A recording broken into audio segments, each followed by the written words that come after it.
My name is Bill Mousoulis. I'm one of the co-curators of this series of screenings that this is part of. The series is called Unknown Pleasures. We basically like to focus on independent Australian films that are a little out of view at the moment. And Chris Luscri, my co-curator, who's not here at the moment, he's running late. And he had a beautiful introduction of his own, I'm sure. And he selected this screening, and both he and I value Margot Nash as a filmmaker in Australia very highly. She's one of my heroes anyway, iconic Sydney feminist filmmaker. I'm sure you know who she is. And so acknowledgements first, thanks for coming. Thanks to the cinema for having us with this series of screenings. Thanks to the traditional owners of this land who allow us to live, work and play here after 250 years of abuse against them. So my respects to the Wurundjeri elders and my solidarity and love with all Aboriginal people. And we're going to have a Q&A at the end. So it's really fantastic. We've got not only the director of the film, Margot here from Sydney, but we've got Kathleen Mary Fallon, who's the writer of the film, based on her personal experience as well, and also Michael McMahon, who's the producer of the film. So stick around at the end, and we'll do a quick Q&A before the next session at the cinema starts. So Margot, do you want to come up and say a few words? Thanks so much, Bill, and thanks to you and Chris for screening the film. It's great. And look, I'm based in Sydney, but I'm a Melbourne girl. I grew up in Melbourne. Yeah. This is my hometown, really. So it's wonderful to be back to be able to screen Call Me Mum. Big thank you to all of you for coming, and a big thank you to the producer Michael McMahon, who's here. And in particular, I want to thank Kathleen Mary Fallon, the writer, who is here, for trusting me with her story, because this film is based on her story. And while we have fictionalised parts of it, and the true story ended differently to the fictional story that you're going to see, the dramatised story that you're going to see, it is Kathleen's story. So thank you, Kathleen. And that's about all, because we're going to have a Q&A afterwards, and there'll be time to talk about the film. But for those of you who don't know, the film is made up of a series of interlinked monologues, and they were inspired originally by for Kathleen, from the wonderful Alan Bennett monologues, where people speak directly to camera. So this is an interlinked monologue. Unusual. It's an unusual film. Thank you so much. Okay, bye-bye. So thank you everybody for coming and for sticking around for the Q&A. So I'd like to introduce our three wonderful panellists. Kathleen Fallon, who's the writer of the film, Margot Nash, who is the director and a big favourite of ours here at the Unknown Pleasures screening series that we do, and also the wonderful producer Michael McMahon. Hey.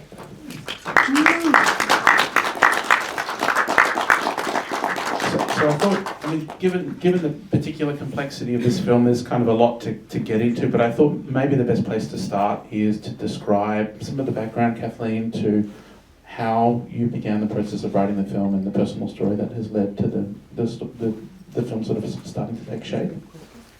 Yeah, sure. But thank you all for coming. It's quite amazing to see it after these years, and to see it in this environment. It was hard. I think you can see, well, one of the driving forces was fucking anger. You can see in the script. Most of that is quite. Can you hear me? Am I? Yeah. Keep it closer to your mouth. But there are a number of things. One was wanting that story, but my foster son as you can see in the film, he was very confused about Stolen Generation and what had happened to him, and he bought into the Stolen Generation hook, line and sinker, but it was very destructive for him as well. He couldn't figure it out. So on that kind of personal level, I wanted him to have his story. And I read, he was illiterate and innumerate, but very, very smart. And I read everything to him. Like, we discussed the whole script. And that line where he says, it's family if they help you, and it's not family if they hurt you, end of story. He listened to the whole script and he said, yep, all fine, but you've got to say that. So that was his line. But it was also the politics, because I'd gone into a lot of the politics and culture of the islands. And one of the big cultural necessities is reciprocity. The return, reciprocity. So it was taking the story back, taking the boy back. I actually physically took my son back to the islands. So making a film that could be shown on TV at the islands was returning the story. And also I thought I could do monologues because I loved Alan Bennett, but I also really wanted it to be free-to-air TV as well. So yeah, they were the kind of main things. So you designed it with that format of being a television film in mind really early? Originally it was I didn't ever have the hubris to write a film. I thought I could write monologues. And but then it was decided that it should be a 90-minute film instead of, it was 4 discrete half-hour monologues. But now it's a film. And at what point did Margot get involved? When we were looking for, Michael and I were looking for a director, and then Margot Nash was our big choice because of the work that you'd done on the islands in the Pacific, because of all the work you'd done culturally when you did Vacant Possession, because a lot of collaboration and consultation, you can't just... And also, you were my hero when I used to go to the St. Peter's Lane Collective in Sydney, and the feminist gang of you girls were making those films, and I used to weep because you're all too strong and I wasn't brave enough to even talk to you. So now Don't believe it. it's fucking true. So yeah, that's when and Margot got we managed to snaffle Margot to be the director. Okay, so the first step is you begin writing this, and then I'm assuming was this your first experience in film and television? Or no, because you've been writing for theatre for a while. Oh, I'd written one-woman things, but no, this was my first, as I said, it was monologues, but then it was rejigged to, yeah. And Michael, at what point in your interfacing with Kathleen did I suppose the very unusual and deliberate structure of the film start to take shape? Well, the first, the first iteration was actually the 4 different monologues, but and that's basically the format of the Alan Bennett ones. But I just thought that in talking to Kathleen and then to Margot, the idea that they actually be woven into, a story that where all the characters are actually driving the story forward, and that was something which Kathleen embraced, and the rest of us, we had a lot of feedback from SBS Independent at that stage, which was a wonderful commissioning body, which sadly doesn't exist anymore. But really, there was, I think it's fair to say we pretty much had our free hand in terms of script. Kathleen, would you? Yeah.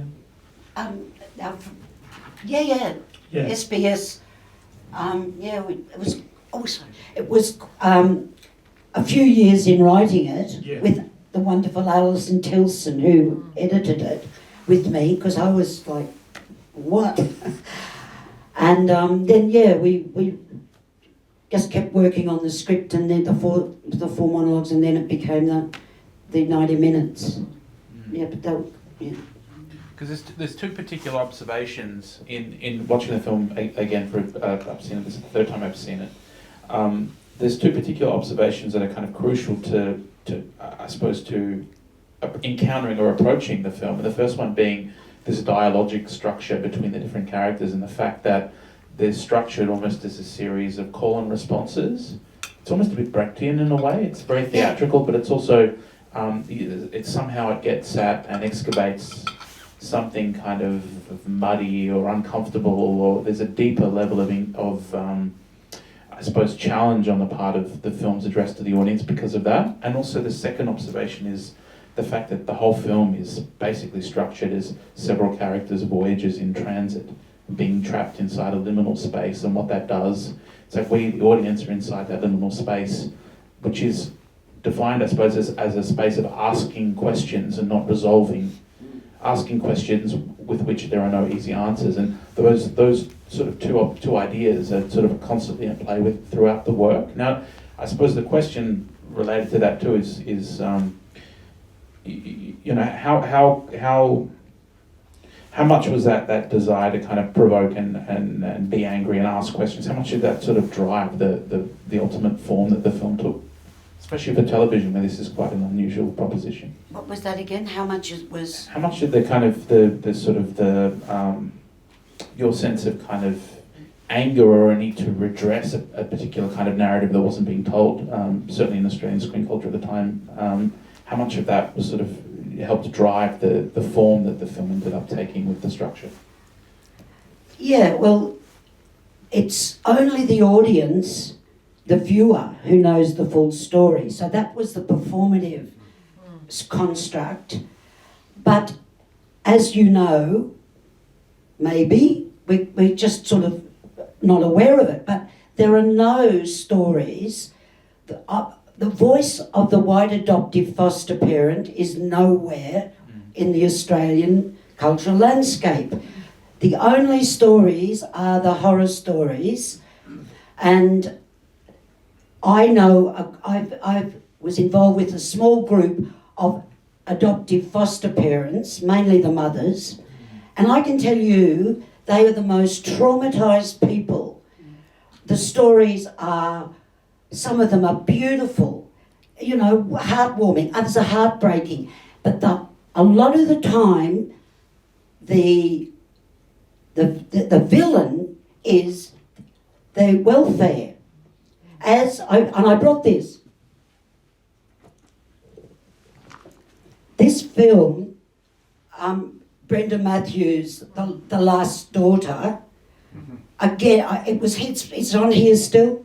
I think It's amazing. It is revolutionary. It is reconciliation, where you see the white family and the black family through all the hell they've gone through, connecting. And I was trying to tell a story. This is one story. My story and Henry's story is another. There are thousands of stories out there, and they cannot be told at the moment. And it's dangerous. Well, the last daughter is I think the last daughter has been told, and it is out there. It's in multiple cinemas. It can be told now. There's well, it is. It's being told. Yes, but that's also because it's an Aboriginal woman telling it. A white, most of the families I know were so traumatised. I wanted to get an anthology together with the stories. They were so traumatised, they could talk, oh my God, they never, they talk for hours, then you wouldn't see them again. There was no way they would be willing to speak publicly. And also, a lot of the times, the terrible problems they'd had with their adoptive or foster kids, they were starting to sort them out a bit. They didn't want to rake up anything. So, yes, the last daughter is incredible. Yeah, it's amazing. And it's told, so hopefully more will be told now. And I think what's interesting about it is when the black family and the white family come together, then the lies come out. The lies that the welfare told. And that's in Call Me Mum too. Exactly. It's clear in Call Me Mum that they told, Kate they told Kate one thing, they told Flo another thing. So that's why when Kathleen said the only people who really know the full story are the audience, because you're the ones that then have to put it together. So that's one of the things I love about it. It sort of it activates the audience to think, to put that narrative together and to ask questions and to feel, I think, compassion for everyone. Exactly. Yeah. And who does it suit not having the white family and the black family connecting? Who does it suit? Are you seeing The Last Daughter? In the book, you must get that book. It is incredible. You get it in the library. There are chapters going as they go through the files that they got from the department.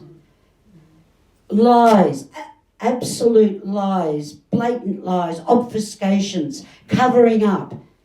There's a little bit of that in the Last Daughter. It's that colonial narrative, isn't it? Yeah. It's the colonial narrative that we are here to help. It's actually one of the worst voices that you can hear.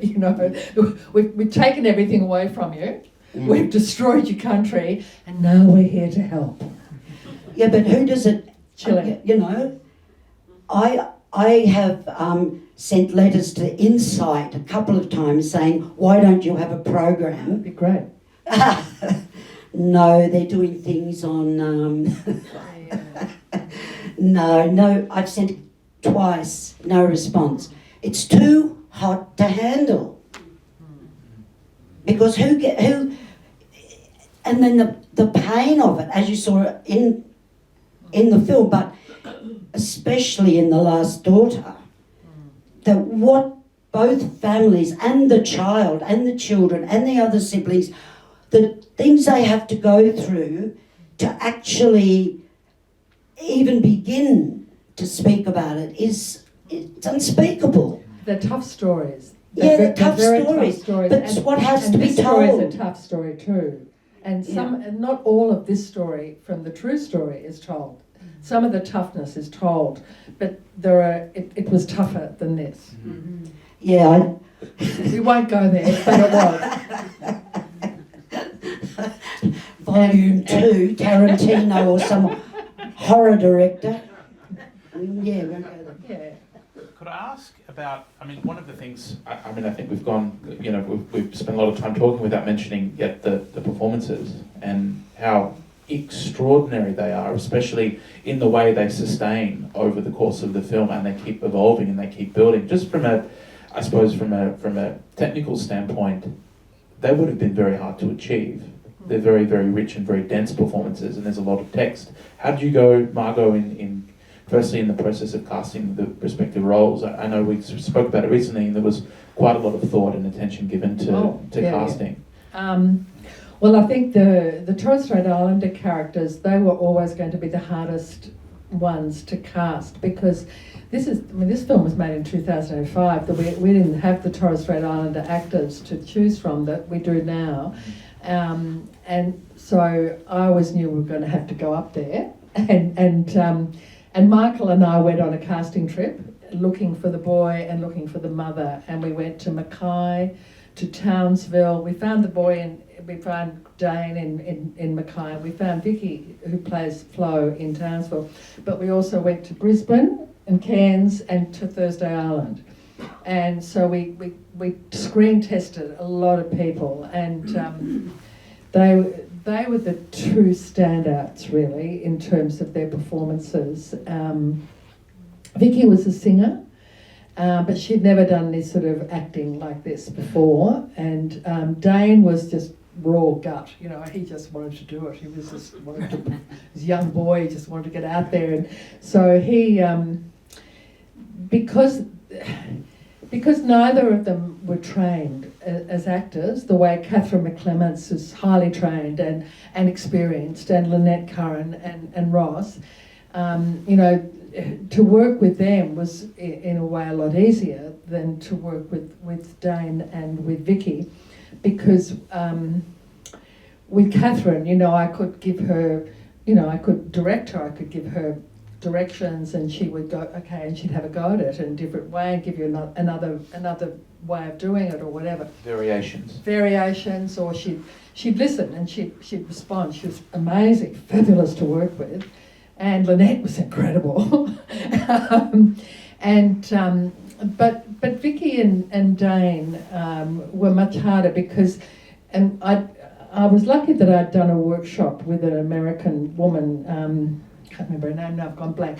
Anyway, and she said, you know, when you work with untrained actors, don't give them too many directions. They can't deal with it. You know, they can take one.